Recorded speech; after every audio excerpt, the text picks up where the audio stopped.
want to know, like, that shit that happened at the club with you and Ralo, like, what that shit true about you paying the...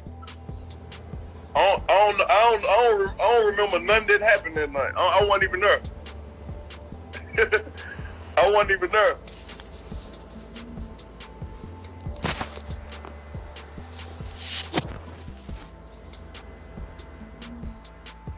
Why your phone fucking up? On to the next. We need these raw ass questions just like this here. She was on to something though. So we need more questions like her. We will get into it. That's all you saying. Who y'all want to hear me do some songs with? Who y'all want to hear me do mixtapes? Well, I don't want to do no more mixtape with niggas, but who y'all want to hear me collab with and shit like on that level? All right, Mr. TALIAFERRO TV, how's everybody doing? So people say you show too much CMG bias, so maybe y'all will like this video.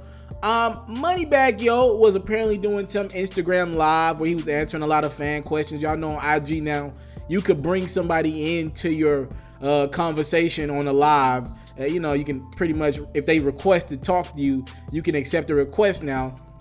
So Moneybagg was doing a lot of stuff with fans, answering a lot of questions, bringing them in, and dope stuff. But I thought he did something corny, and you could tell he was trying to do this, and I got nothing but love for Bagg and the team, but this was corny. I'm not gonna lie. He was clearly bringing people in to ask him questions about the Ralo situation and NBA Youngboy. He was setting it up. Like, I watched like maybe 5-6 minutes of it, and you could tell he was like, yo, ask me some raw stuff. He wanted people to ask him what's going on with you and Ralo. For those who don't understand that situation, make a long story short, Ralo, Moneybagg apparently were on the same build for a show. That's what Ralo claims. Ralo claims the promoter, Moneybagg offered to pay the promoter $7,500 to keep Ralo out of the club. Ralo and Moneybagg didn't want Ralo in the same venue as him, and I don't know if there's any truth to that. Doesn't sound believable, but hey, to each his own. And then with NBA Youngboy, and I was the first person to drop a story on this, period. I was the first person, period, to drop a story on this. I was telling y'all, NBA Youngboy, he wasn't supporting that tape with Moneybagg because I don't really think he cared for Moneybagg like that, to be honest with you. And it sucks because it's a really, really dope tape. Now, Moneybagg, I'll present it to you like this. You want to do an interview and you want to talk about that stuff, we've already did 2 interviews. I know you dropping Heartless 2 next month. You know what I mean? When you come around the area, what's up? We can make it happen for a 3rd time. I'll ask you the question straight up and down. What's going on with you and Youngboy? What's going on with you and Ralo?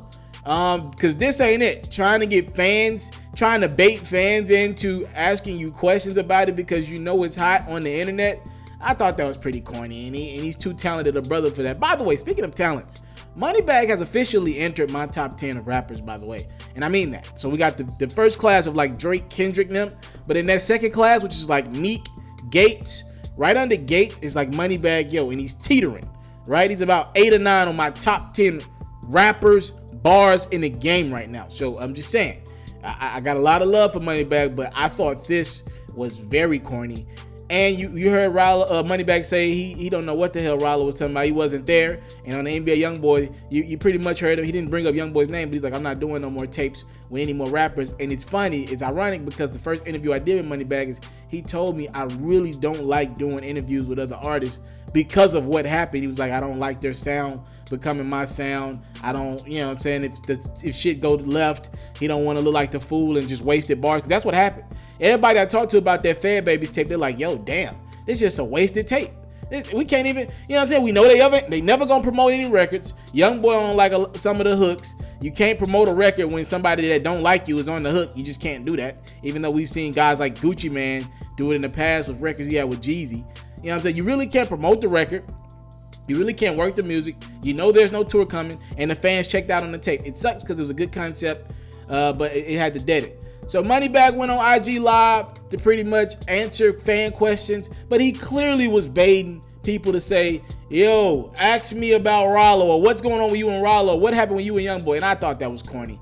You want to do an interview, do an interview. Don't try to let fans bait you into that. That's corny to me.